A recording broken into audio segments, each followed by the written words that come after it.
যাদের সন্ধেবেলা একটু বাইরের খাবার খেতে ইচ্ছে করে বা বাড়িতে কোনো গেস্ট আসুক, এইরকম একটা সুন্দর ইভিনিং স্ন্যাক্স থাকলে কিন্তু আর কিছু বাইরের খাওয়ার প্রয়োজন নেই।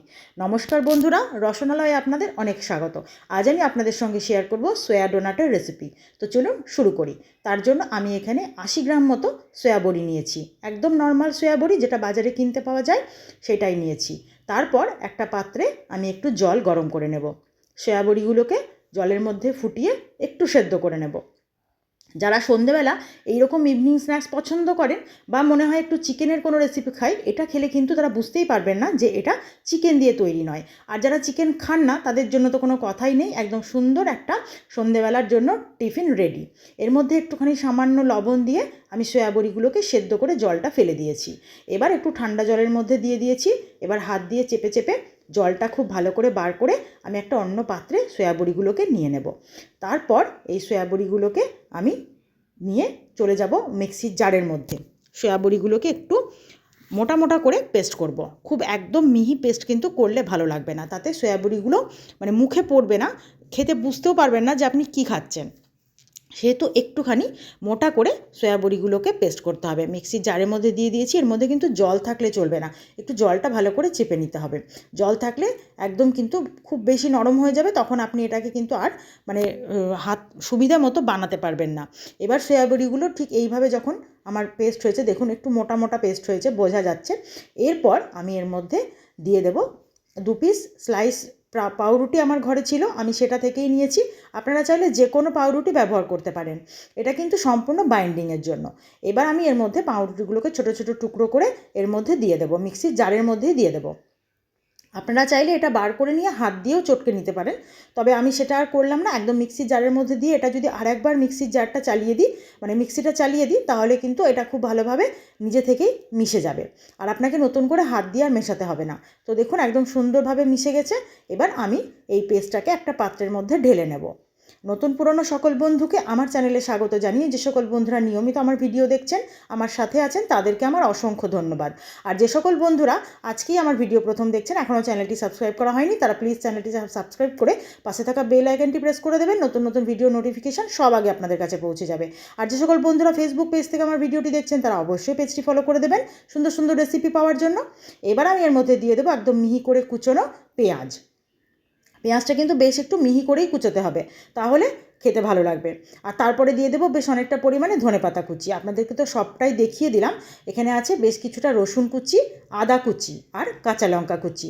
সবগুলো একসঙ্গে আমি ওই যে পেস্টটা রেডি করে রেখেছি সয়া বড়ির, তার মধ্যে দিয়ে দেবো। এবার হাত দিয়ে ভালো করে মিশিয়ে নেব। তার আগে দিয়ে দেবো স্বাদ অনুযায়ী লবণ, আর দিয়ে দেবো খানিকটা গোলমরিচ গুঁড়ো।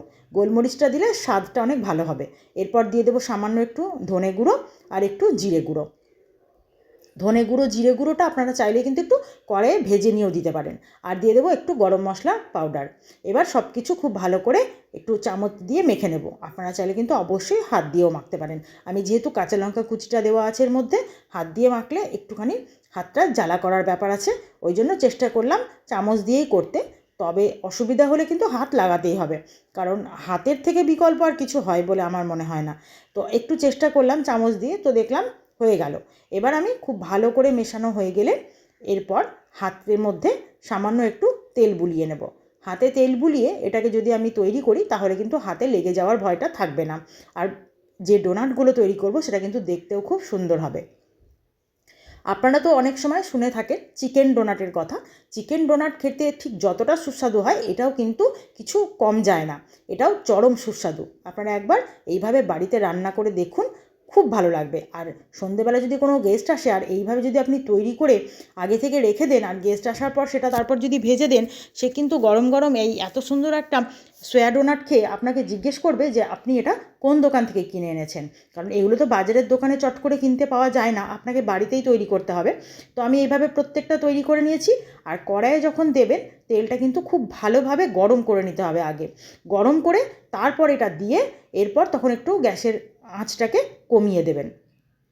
প্রথমে দেওয়ার সময় যেন তেলটা খুব গরম থাকে, নইলে কিন্তু সোয়া ডোনাটগুলো ভেঙে যাওয়ার ভয় থাকবে। এরপর আমি দেখুন একদম ডিপ ফ্রাই করছি বেশি করে তেল দিয়ে, তাহলে কিন্তু কোনো ভেঙে যাওয়ার ভয় নেই। সুন্দরভাবে দুপিঠ লাল হয়ে গেছে, তাও আমি আরেকবার উল্টে দিলাম। যে যেন ওই যে পাশে একটু সাইডগুলো একটু কাঁচা কাঁচা আছে সেটাও সুন্দরভাবে হয়ে যাবে। প্রথমে যে পরিমাণ তেলটা গরম ছিল এখন আঁচটা কমিয়ে দেওয়াতে অনেকটাই গরমটা কম। এবার আমি এইভাবে ভেজে তুলে নেব। বাকিগুলোও ঠিক একইভাবে ভাজবো। আর দেখুন রঙটা কত সুন্দর হয়েছে। কেউ দেখে বলতে পারবে যে এটা বাড়িতে তৈরি করা, দোকানের কেনা খাবার নয়। আপনার কিন্তু যদি গেস্ট আসে না, সেও বুঝতে পারবে না যে আপনি একটা এত সুন্দর খাবার বাড়িতে তৈরি করেছেন। আর আগে থেকে যদি জানতে পারেন গেস্ট আসবে, আপনি যদি রেডি করে রেখে দেন ফ্রিজে আর তারপর এইভাবে ভেজে দেন, সে কিন্তু আপনার প্রশংসার মানে আপনার রান্নার প্রশংসা না করে পারবেন না।